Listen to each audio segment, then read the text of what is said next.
Hi, ഇന്ന് നമ്മളിവിടെ ചെയ്യാൻ പോകുന്നത് സ്പ്രിംഗ് റോളാണ്. സ്പ്രിംഗ് റോള് നമുക്ക് എങ്ങനെ വീട്ടിൽ തന്നെ ചെയ്യാവുന്നതാണ്. അതിന് വേണ്ടിയിട്ടുള്ള ഉള്ള ഷീറ്റ് നമുക്ക് റെഡിമെയ്ഡ് ആയിട്ട് വാങ്ങിക്കാൻ കിട്ടും. അതിപ്പോൾ ഞാൻ അതിൻ്റെ പാക്കറ്റാണ്, ഇത് കണ്ടോ, ഇങ്ങനെ കിട്ടും. അത് കിട്ടിയിട്ടില്ലെങ്കിൽ വീട്ടിൽ തന്നെ ഇങ്ങനെ തിന്നായിട്ട് ചപ്പാത്തി പോലെ പരത്തിയിട്ട് നമ്മൾ പൂരിക്കൊക്കെ പരത്തും പോലെ നൈസായിട്ട് പരത്തിയിട്ട് റോൾ ചെയ്താലും മതി. കവർ ചെയ്യുമ്പോൾ ഇത്തിരി മൈദ പേസ്റ്റ് ഒട്ടിച്ചാൽ മതി. ഇതിപ്പോൾ എനിക്ക് എന്തായാലും ഈ ഒരു സാധനം എൻ്റെ ഒരു ഫ്രണ്ട് തന്നതാണ്. ഇത് അവർ വാങ്ങിച്ചപ്പോൾ എനിക്ക് കൂടെ തന്നു. അതിപ്പോൾ ഞാനതൊന്ന് ഉണ്ടാക്കി കാണിക്കാം. അതിന് എന്തൊക്കെയാണ് വേണ്ടതെന്നുള്ളതാണ് ഇവിടെ എടുത്ത് വെച്ചിരിക്കുന്നത്. ഇവിടെ ഞാൻ ബീൻസ് അരിഞ്ഞ് വെച്ചിട്ടുണ്ട്. ഇപ്പോൾ പച്ചക്കറികളൊക്കെ കഴിക്കാൻ മടി കാണിക്കുന്ന കുട്ടികളാണെങ്കിൽ അപ്പോൾ കുറച്ച് പച്ചക്കറി അതിൻ്റെ കൂടെ കുറച്ച് ചിക്കനും ഒക്കെ ചേർത്താൽ അവരറിയാതെ തന്നെ അവർ കഴിച്ചു പോകും. 4 മണി സ്നാക്കായിട്ട് കൊടുക്കാവുന്നതാണ്. ഇത് ബീൻസ് ചെറുതായിട്ട് അരിഞ്ഞ് വെച്ചിരിക്കുന്നു. ഇത് ക്യാപ്സിക്കാണ്. ക്യാപ്സിക്കം ഇഷ്ടമുണ്ടെങ്കിൽ ചേർക്കാം. ഞാൻ എന്തായാലും ഗ്രീനും യെല്ലോയും ക്യാപ്സിക്കം രണ്ടും മിക്സ് ചെയ്ത് അരിഞ്ഞ് വെച്ചിട്ടുണ്ട്.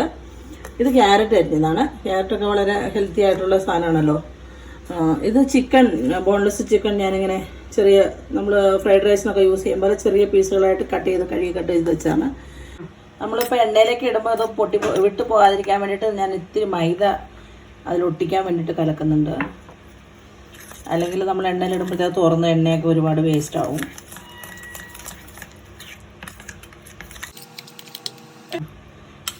ഈ ഒരു രീതിയിൽ മതി. അപ്പോൾ അതൊന്ന് ഇത്തിരി തൊട്ടിട്ടൊന്ന് പ്രസ് ചെയ്ത് കൊടുത്താൽ മതി നേരം. ഇപ്പോൾ നമുക്കിതെങ്ങനെ ചെയ്യാൻ പോണെന്ന് കാണിക്കാം. ഞാൻ എൻ്റെ ഒരു രീതിയിൽ കാണിച്ചു തരാം. ഇവിടെ ഞാനൊരു പാൻ അടുപ്പത്ത് വെച്ചിട്ടുണ്ട്. അപ്പോൾ അതിലേക്ക് കുറച്ച് എണ്ണ ഒഴിച്ചു കൊടുക്കാം. അത് നമുക്ക് അതെല്ലാം ഒന്ന് വഴറ്റിയെടുക്കണമല്ലോ, അതിന് വേണ്ടിയിട്ടാണ്.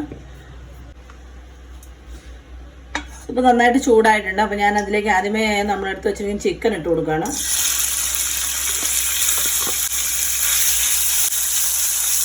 ഇതിനെ ഫില്ല് ചെയ്ത് റോളാക്കി നമ്മൾ ഫ്രീസറിൽ സൂക്ഷിച്ച് കഴിഞ്ഞാൽ നമുക്ക് ആവശ്യമുള്ളതനുസരിച്ച് പൊരിച്ചെടുക്കാവുന്നതാണ്.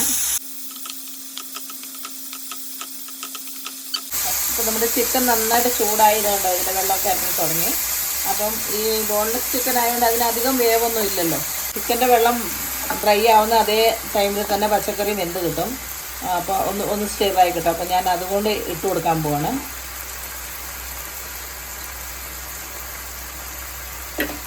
ഞാൻ ബീൻസ് ഇട്ട് കൊടുത്തു. ഒനിയൻ ചേർക്കാൻ ഇഷ്ടമുള്ളവർക്ക് ഒനിയൻ കൂടെ ചേർക്കാം. ഞാൻ ഇതിനകത്തിപ്പോൾ ഒനിയൻ ഇട്ടിട്ടില്ല.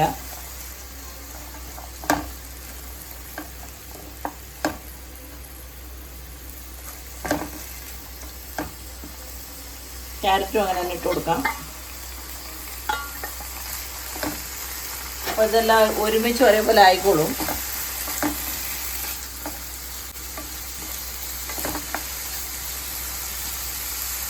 വെള്ളം ഒന്ന് ഡ്രൈ ആയിട്ട് നമുക്ക് ഉപ്പിട്ട് കൊടുക്കാം. ഇപ്പോൾ നമുക്ക് ഇതിനാവശ്യത്തിനുള്ള ഉപ്പിട്ട് കൊടുക്കാം. ഞാൻ 3/4 സ്പൂൺ ഉപ്പ് ഇട്ടിട്ടുണ്ട്. നമുക്കറിയാലോ ഒരു ക്വാണ്ടിറ്റി അനുസരിച്ച് അതിന് എത്ര ഉപ്പ് വേണം എന്നുള്ളത്. അപ്പോൾ എനിക്കിത് മിക്സ് ഇച്ചിരി കൂടുതൽ വരും. അപ്പോൾ ഞാൻ വിചാരിച്ചത് ബാക്കി ഉണ്ടെങ്കിൽ ഫ്രൈഡ് റൈസിനോ മറ്റോ ഉപയോഗിക്കാമെന്ന് വിചാരിച്ചിട്ടാണ്. അധികം ഉണ്ടെങ്കിൽ അങ്ങനെ ചെയ്യാൻ കുഴപ്പമില്ല.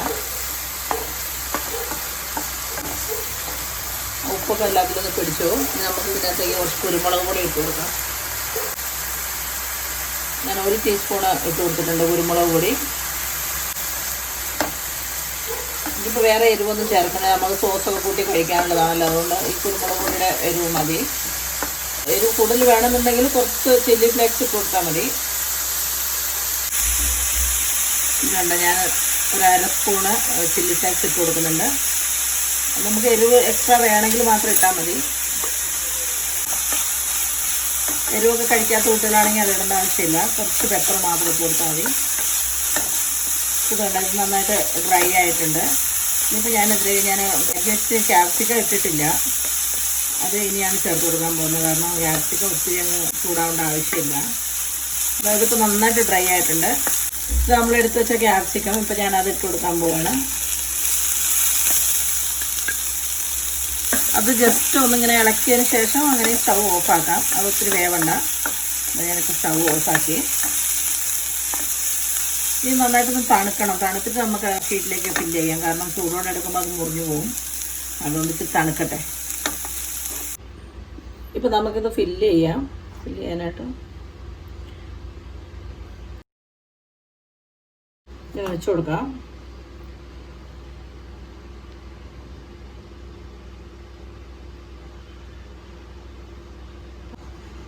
ഇങ്ങനെ മുറിഞ്ഞു പോവാതെ ഇങ്ങനെ ശ്രദ്ധിച്ച് ഇങ്ങനെ റോൾ ചെയ്താൽ മതി. കണ്ടോ, നമ്മൾ നേരത്തെ റോൾ ചെയ്തതാണ്. അപ്പോൾ ഞാനത് ഒട്ടിച്ച് കാണിക്കുകയാണ്. അപ്പോൾ പിന്നെ അത് വിട്ടു പോവില്ല, നന്നായിട്ട് തന്നെ ഇരിക്കും. അതിന് വേണ്ടിയിട്ടാണ് അത് മാറ്റി വെച്ചു. ഇതുപോലെ ബാക്കിയുള്ളതെല്ലാം ചെയ്തെടുക്കാം.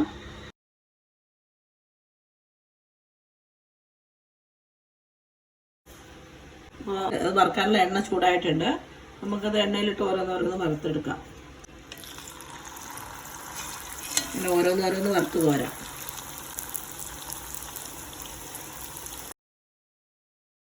ഒരു സൈഡ് ആയി കഴിയുമ്പോൾ അടുത്ത സൈഡ് ഇങ്ങനെ പതുക്കെ തിരിച്ചിട്ട് കൊടുക്കാം. അങ്ങനെ 2 സൈഡും മൊരിഞ്ഞ് ഇപ്പം നോക്ക് ഇവിടെ നന്നായിട്ട് മൊരിഞ്ഞിട്ടുണ്ട് കണ്ടോ. ഇതുപോലെ ഈ പരുവാകുമ്പോഴത്തേക്ക് നമുക്ക് ഇത് കോരിയെടുക്കാം. എണ്ണയൊന്നും പിടിക്കൊന്നുമില്ല. ഞാൻ ഇത് മുങ്ങി പൊരിഞ്ഞോട്ടെന്ന് വെച്ചിട്ട് എണ്ണ അധികം ഒഴിച്ചതാണ്. ഒരു പ്ലേറ്റിലേക്ക് ഇത് കണ്ടോ ടിഷ്യൂ പേപ്പർ വെച്ചിട്ടുണ്ട്. അപ്പോൾ ടിഷ്യൂ പേപ്പറിൻ്റെ മുകളിലാകുമ്പോൾ ആ ഉള്ള എണ്ണയും കൂടെ അതിലേക്ക് വലിഞ്ഞോളും. ഇനി ഇതുപോലെ നമുക്ക് എല്ലാം പൊരിച്ചെടുക്കാം. ഇപ്പോൾ ഇവിടെ നമ്മുടെ സ്പ്രിംഗ് റോൾ റെഡി ആയിട്ടുണ്ട്. പല ഷേപ്പിലായിട്ടാണ് കണ്ടോ. ഇഷ്ടത്തിന് ഏത് ഷേപ്പിൽ വേണമെങ്കിലും എടുക്കാം. ഇത് നല്ല ടേസ്റ്റ് ആയിട്ടുള്ളൊരു സംഭവമാണ്. 4 മണിക്കും അല്ലെങ്കിൽ കുട്ടികൾക്ക് ഒക്കെ സ്നാക്സ് ആയിട്ടൊക്കെ കൊടുക്കാം. എല്ലാവരും ഇതൊന്ന് ഉണ്ടാക്കി കഴിച്ച് നോക്കണം. എന്നിട്ട് അതുപോലെ തന്നെ ഇഷ്ടപ്പെടുകയാണെങ്കിൽ എല്ലാവരും ലൈക്ക് ചെയ്യാനും ഷെയർ ചെയ്യാനും അതുപോലെ തന്നെ നിങ്ങളുടെ കമൻറ്റ് അറിയിക്കാനും ഒന്നും മറക്കരുത്. Bye, thank U.